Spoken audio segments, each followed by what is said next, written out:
সালে সিডরের পর আমি গিয়েছিলাম বরগুনা পাথর ঘাটায় গিয়েছিলাম ত্রাণ নিয়ে। অসংখ্য মানুষজন ত্রাণ নেওয়ার জন্য আসলো। একটা ছোট্ট মেয়ে, নাম তার সুমি, 7 বছরের মেয়েটাকে নিয়ে মেম্বার সাহেব হাজির হয়েছে। মেম্বার সাহেবকে, হুজুর সবাই তার ফ্যামিলির মারা গেছে, কারো কোনো অস্তিত্ব নাই, এই মেয়েটার বাবা কই, মা কই, লাশটা পর্যন্ত আমরা পাই নাই। কিন্তু পানি চলে যাওয়ার পর যখন আমরা তাদের বাড়ির পাশ দিয়ে যাচ্ছিলাম গো, তখনই একটা ছোট বাচ্চার কান্নার আওয়াজ শুনতে পাই। ডানে তাকাই, বামে তাকাই, সামনে তাকাই, পিছনে তাকাই, কোন দিক থেকে এই কান্নার আওয়াজটা আসতেছে।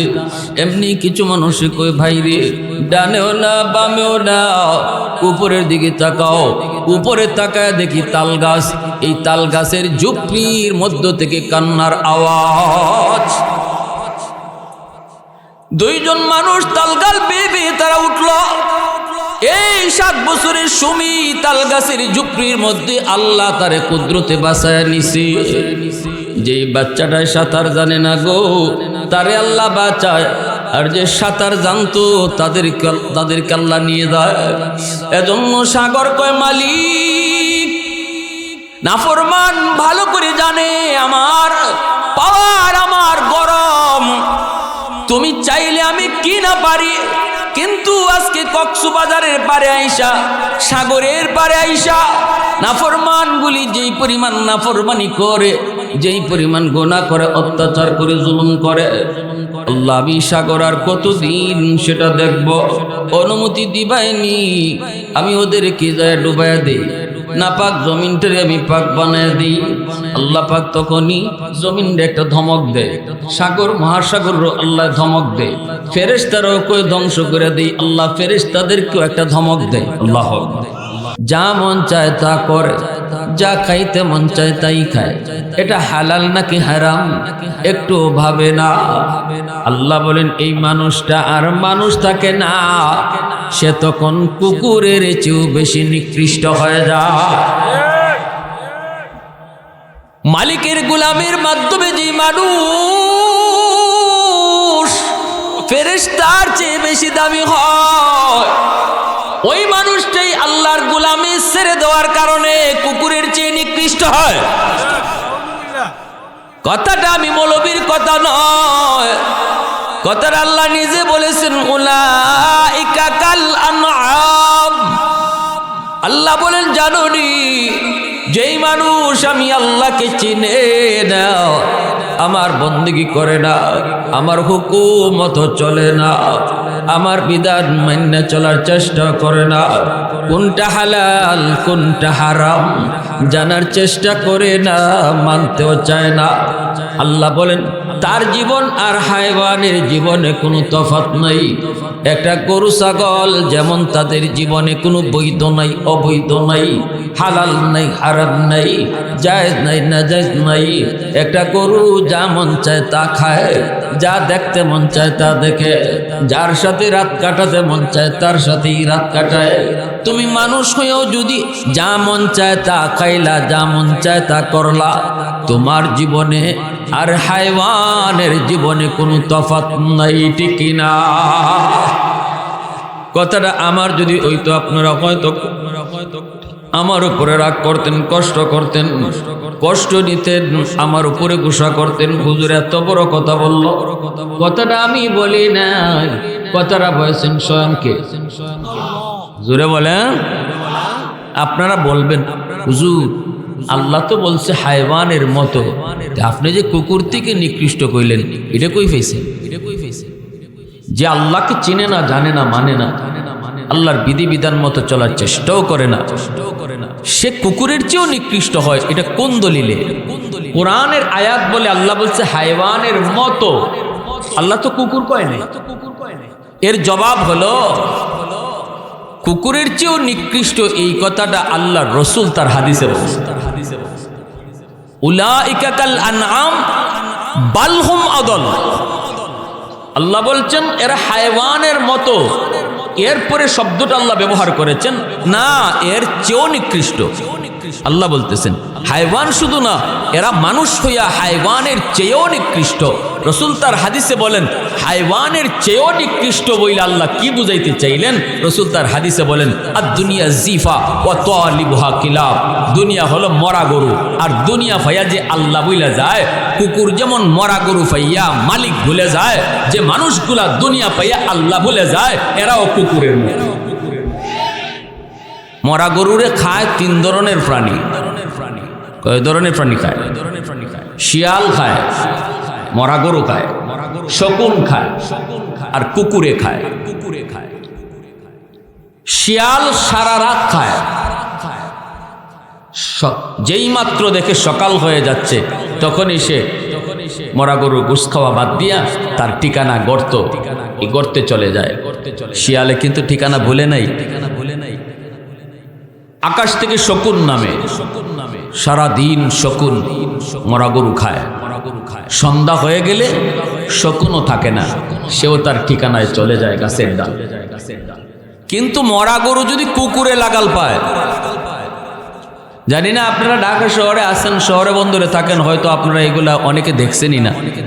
গ্রামে গঞ্জে যারা আছেন বা থাকেন বা দেখছেন তারা জানেন, মরা গরু যদি কুকুর লাগাল পায় তখন কুকুর রাত বুঝে না, দিন বুঝে না। মরা গরু যতক্ষণ আছে আর কুকুর আছে। কোন মালিকে তারে এতদিন দুধ কলা খাওয়াইলো, কোন মালিকে তারে সাবান দিয়ে গোসল করায়, কোন মালিকে তারে এত আদর করে বড় করলো, ওই সব ভুলে যায় মরা গরু পাইলে। এজন্যই আল্লাহর রসুল বালহুম আদল, আল্লাহ যে বলছেন এর চেয়েও নিকৃষ্ট, এর তাফসীর করেছেন রসুল তার হাদিসে আদ-দুনিয়া জিফা ওয়া তালিবুহা কিলাব। যে মানুষ দুনিয়া পাইয়া কোন মালিকে তারে মার পেটে খাওয়াইলো, কোন মালিকে তারে আস্তে আস্তে বড় করলো, কোন মালিক তার মার বুকে সে দুনিয়া আসার আগেই তার রিজিক পাঠিয়ে দিল, এই সব কিছু ভুলে যায় যে মানুষটা দুনিয়া পাইয়া, সে আর কুকুরের মাঝে কোনো তফাৎ থাকে না। এজন্য আমার বার বন্ধুরা, যুবক, আল্লাহ পাক বলেন জানোনি তোমরা মানুষ আমি আল্লাহর কাছে বড় দামি, ফেরেশতার চেয়েও তোমাদের দাম অনেক বেশি। কিন্তু জানোনি এই সুন্দর মানুষগুলা যখন বুড়া হয়, বৃদ্ধ হয়ে যায়, তখন সমাজের মানুষ তারে এত দাম দিতে চায় না, ঘরের ভিতরেও সে এত দাম পায় না। সমাজের মানুষেরা কয় মিয়া আগের মতো ধমক দিও না, এখন কিন্তু গায়ে তোমার শক্তি কম। ঘরের মধ্যে বিবি সাহেব বলতেছে আস্তে কথা কও। ছেলেরা কিন্তু এখন বড় হয়ে গেছে, ছেলেদের কথা মানতে হবে। যেই মানুষটার কথায় সমাজ চলতো, ঘর চলতো, ওই মানুষটা যখন বৃদ্ধ হয়ে যায়, আল্লাহ বলেন মানুষের কাছে তোমার দাম কমে যায়, ভয় পায় না মানুষ। আস্তে আস্তে তোমার যে ওজন ছিল, তোমার যে রূপ ছিল, সেটা কমে যায়। কিন্তু মানুষ মনে রাখো, যদি তুমি যৌবন কালে আমি আল্লাহর গোলামি করো রে, যৌবনে যদি তোমাকে মসজিদে পাওয়া যায়, যৌবনে যদি তোমার মুখে দাড়ি পাওয়া যায়, যৌবনে যদি তোমাকে বাপমার সেবা করতে দেখা যায়, যৌবনে যদি তোমাকে মুরব্বীদের সম্মান করতে পাওয়া যায়, যৌবনে যদি তুমি উলামায়ে কেরামকে তাজিম করো, সমাজের সামাজিক কাজগুলো তুমি করো, বন্ধুদের সাথে তুমি গান বাজনায় যাও না, না না বন্ধুদের সাথে তুমি গান বাজনায় যাও না, মদ গাঞ্জা ইয়াবা খাও না, না না জিনা ব্যভিচারে যাও না, যৌবন তুমি আল্লাহর ভয়ে তুমি কাটাইছো। আল্লাহ বলেন জানোনি ওই যুবক যখন বৃদ্ধ বয়সে উপনীত হয়, কেউ যখন তারে দাম দিতে চায় না, আমি আল্লাহ তারে দামি বানায় দিই। কেমনে আল্লাহ দামি বানায়? ইল্লাল্লাযীনা আমানু ওয়া আমিলুস সালিহাত ফালাহুম আজরুন গায়রু মামনুন। আল্লাহ বলেন জানোনি তুমি গায়ের শক্তি থাকতে যতগুলি আমল তুমি করেছো, গায়ে তোমার শক্তি ছিল, যতগুলি আমল তুমি দায়মি করেছো, 5 ওয়াক্ত নামাজ তুমি মসজিদে যা পড়ছো, এখন তুমি বৃদ্ধ হয়ে গেছো, তোমার গায়ে শক্তি নাই গো, কোমরে তোমার ব্যথা, হাঁটুতে তোমার ব্যথা, মসজিদে যাইতে তোমার বড় ভয় করে, কোথায় জানি তুমি পড়ে যাও, তুমি ঘরেই নামাজ পড়তেছো, শরীর উজুরের কারণে তুমি ঘরে নামাজ পড়ো, ফেরেশতারা তোমার নামাজের সওয়াব উঠায়। আমি আল্লাহ বলি কি উঠাইতেছো? ফেরেশতারা কো মালিক ঘরে নামাজ পড়ছে, নামাজের সওয়াব। আল্লাহ বলে সাবধান, ঘরে নামাজের সওয়াব উঠায়ও না। আমার বান্দা যৌবনে মসজিদে গিয়ে নামাজ পড়তো, যৌবনের শক্তি যদি আজও থাকতো, আজও মসজিদে যাইতো। এই শক্তি বান্দা নিজে নিজে কয় না, এই শক্তি আমি আল্লাহ তার কেড়ে নিয়েছি। আজও যদি আমার বান্দার গায়ে শক্তি থাকতো, আজও মসজিদে যে নামাজ পড়তো। অতএব যদিও আমার বান্দা ঘরের নামাজ আদায় করে নে, তবু কিন্তু আমল নামায় মসজিদে জামাতের সওয়াব তোমরা উঠে দাও। মুসলমানের আওয়াজে কও না সুবহানাল্লাহ, আরে কুদরে কও না সুবহানাল্লাহ। এ যুবক, একটু দিলটা নরম করে একটু কথাটা বুঝো। বৃদ্ধ মানুষ আল্লাহর ওলি হইতে যত সময় লাগবে, এর চেয়ে বহু আগে একজন যুবক আল্লাহর ওলি হয়ে যাবে। কোরআন তেলাওয়াত করেছি আমার বান্দা, এখন চোখে দেখে না, পাওয়ার নাই। কোরআন তেলাওয়াত করতে গেলে হরফ দৌড়াদৌড়ি করে, আফসোস করে আমার বান্দা। আল্লাহ বলে বান্দা আফসোস কইরো না, যৌবনের কোরআন তেলাওয়াতের সওয়াব যেই বয়সে চোখে পাওয়ার থাকবে না, আফসোস করবা, ওই বয়সও আমি তোমার যৌবনের তেলাওয়াতের সওয়াব জারি রাখবো, যৌবনের সওয়াব জারি রাখবো, কখনো বন্ধ করব না, কখনো বন্ধ করব না। কারণ তোমার চোখের পাওয়ারটা তো আমি নিয়েছি, তুমি নিজে নিজেই পাওয়ার নষ্ট করো নাই।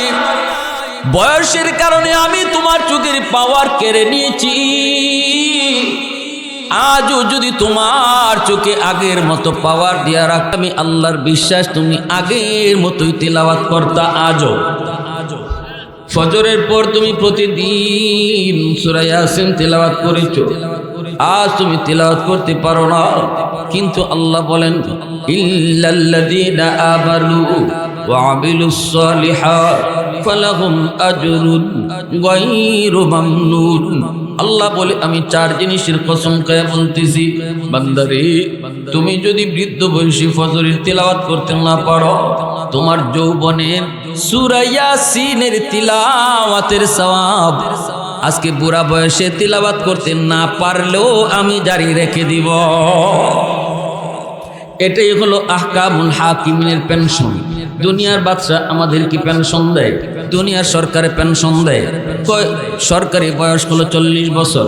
40 বছর পর্যন্ত সরকারি ডিউটি তুমি পালন করেছ, সরকার তোমার উপরে বড় খুশি। তুমি নির্ধারিত সময় অফিসে এসেছ, আমার ডিউটি তুমি পালন করেছ, আমি সরকার তোমার উপরে খুশি। এখন আর তোমাকে অফিসে আসা লাগবে না, তুমি ঘরে বসা থাকো, ডিউটি করা লাগবে না। তোমার অ্যাকাউন্টে আমি পেনশনের বেতন পাঠাইয়া দিব, থাকবা তুমি ঘরে, আর পৌঁছে যাবে তোমার বেতন। এর নাম হলো পেনশন। আওয়াজ আসতে কেন, জোরে বলেন। সকল বাদশার বাদশা যিনি আহকামুল হাকিমিন, তিনি বলেন বান্দা,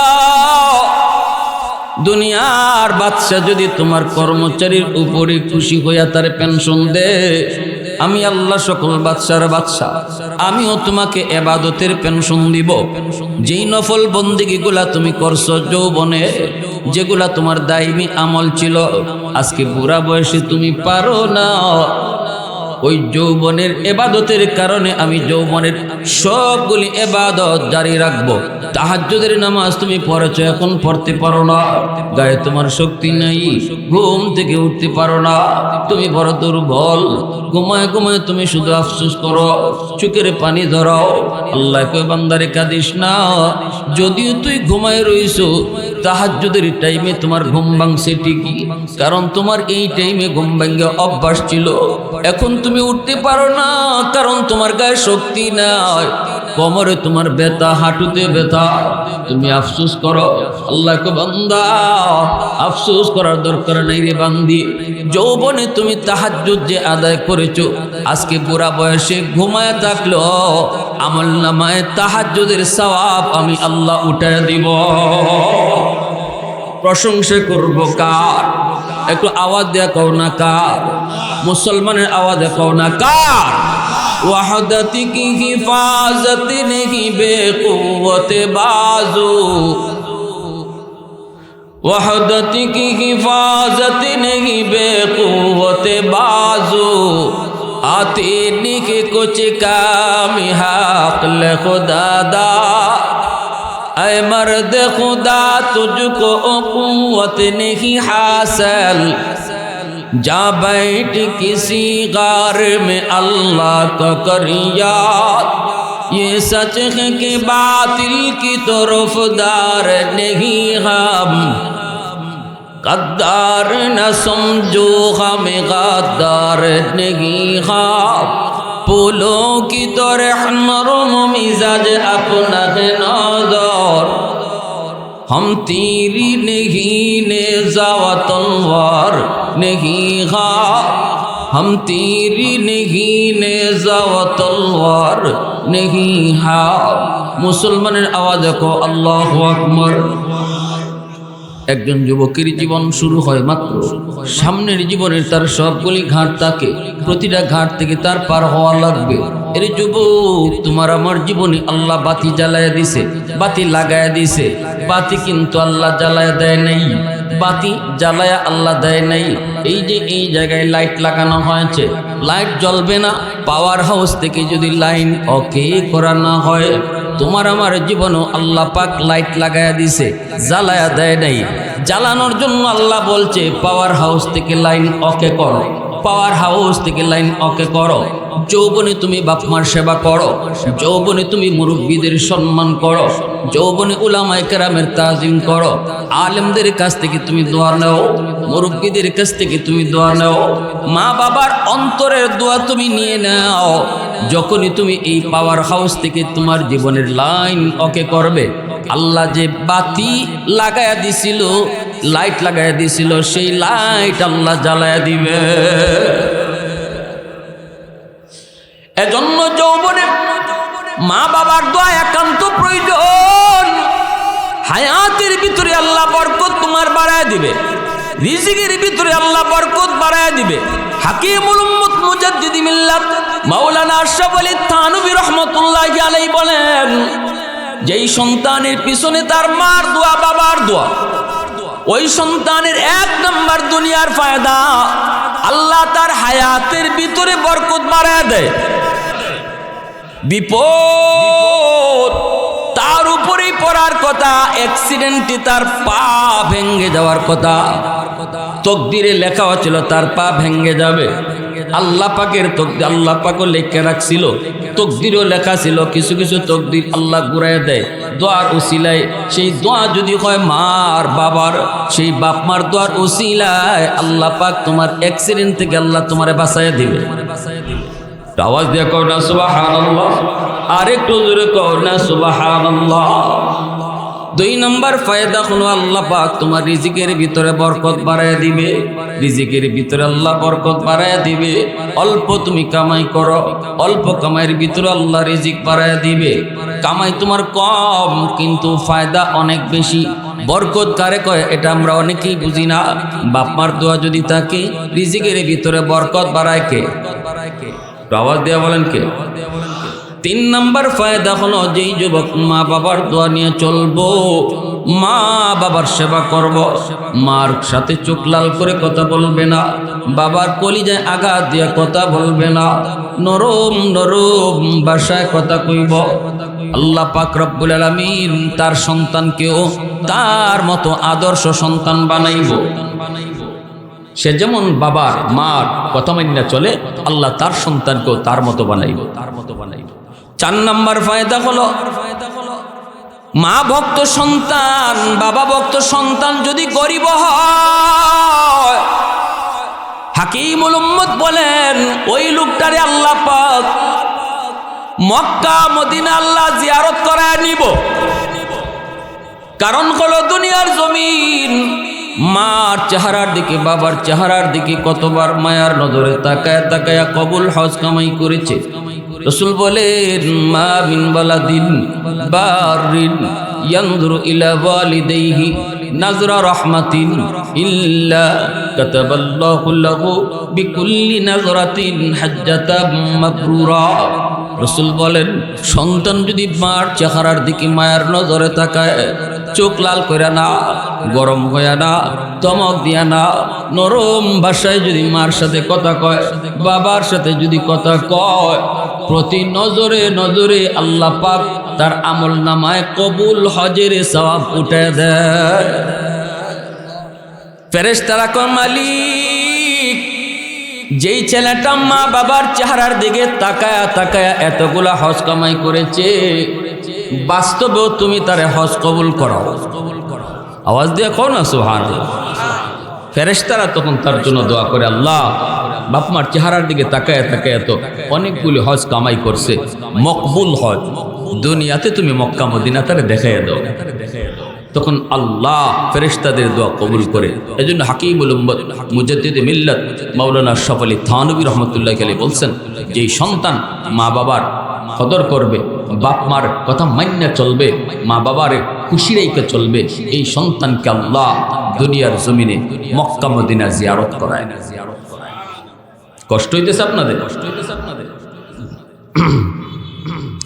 বাইরা বন্ধুরার জন্য বলতেছিলাম, একজন যুবক কত দামি আল্লাহর কাছে জানেননি? এই জমিন প্রতিদিন আল্লাহর কাছে আবদার করে, আল্লাহ অনুমতি দাও, নাফরমান গুলাকে আমি গিলে ফেলব, বেনামাজিকে আমি জমিন গিলে ফেলব, সুদখোরকে আমি জমিন গিলে ফেলব, ঘুষখোরকে আমি জমিন গিলে ফেলব। আলা কুল্লা ইয়াউমিন ওয়াল আরদা ইস্তাজিলু রাব্বাহু ওয়াল মালাইকাতু ইস্তাজিলু রাব্বাহু ওয়াল বাহরা ইস্তাজিলু রাব্বাহু। হাদিসে কুদসি বলতেছি, যেটা আল্লাহর ভাষা। আল্লাহ বলতেছেন, জানোনি জমিন আমারে কয়, মালিক অনুমতি দিবাইনি, বেনামাজিকে আমি জমিন গিলে ফেলব, সুদখোরকে গিলে ফেলব। আল্লাহ বলেন, কেন? জমিন কয়, বেনামাজির পায়ের বোঝা আমি আর কতদিন নিমব, সুদখোরের পায়ের বোঝা কতদিন আমি সহ্য করব। আসবিরু ইলা মাতা আসবিরু। জমিনে কয়, মালিক আর কতদিন, আর কত কাল ওই সুদখোরের পায়ের বোঝা আমি জমিন সহ্য করব? আল্লাহু আকবার, জোরে কও। জমিনে কয়, মালিক ওই জিনাকুর আমি জমিনের উপর দিয়ে আর কতদিন হাঁটবে, আমি আর কতদিন সেটা সইব।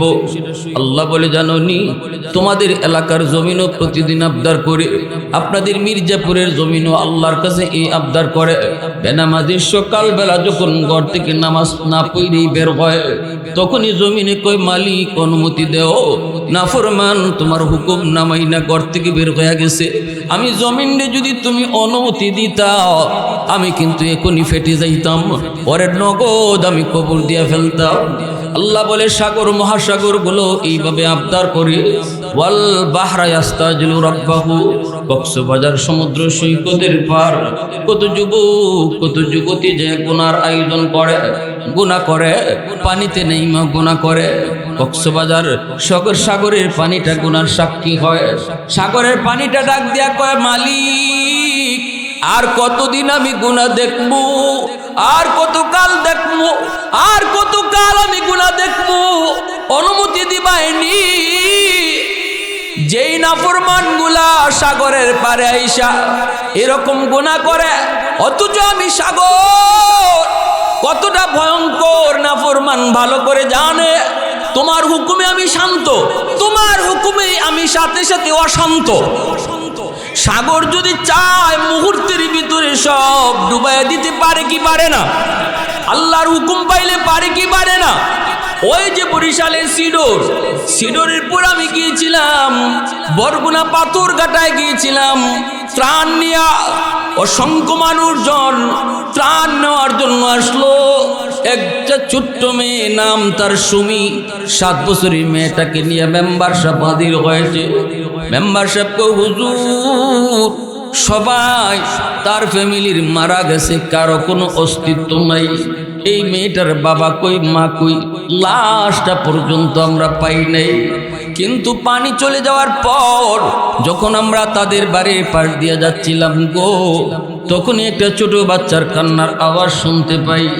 ডানে তাকাই, বামে তাকাই, সামনে তাকাই, পিছনে তাকাই, কোন দিক থেকে এই কান্নার আওয়াজটা আসতেছে। এমনি কিছু মানুষে কই, ভাই রে ডানেও না বামেও না, উপরের দিকে তাকাও। উপরে তাকায় দেখি তাল গাছ, এই তাল গাছের ঝুপড়ির মধ্য থেকে কান্নার আওয়াজ। 2 জন মানুষ তালগাল বেয়ে তারা উঠল।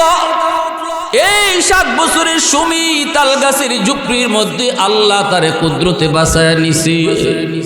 যে বাচ্চাটায় সাঁতার জানে না গো, তারে আল্লাহ বাঁচায়, আর যে সাঁতার জানতো তাদেরকে আল্লাহ নিয়ে যায়। এজন্য সাগর কয়, মালিক নাফরমান ভালো করে জানে আমার পাওয়ার, আমার গরম।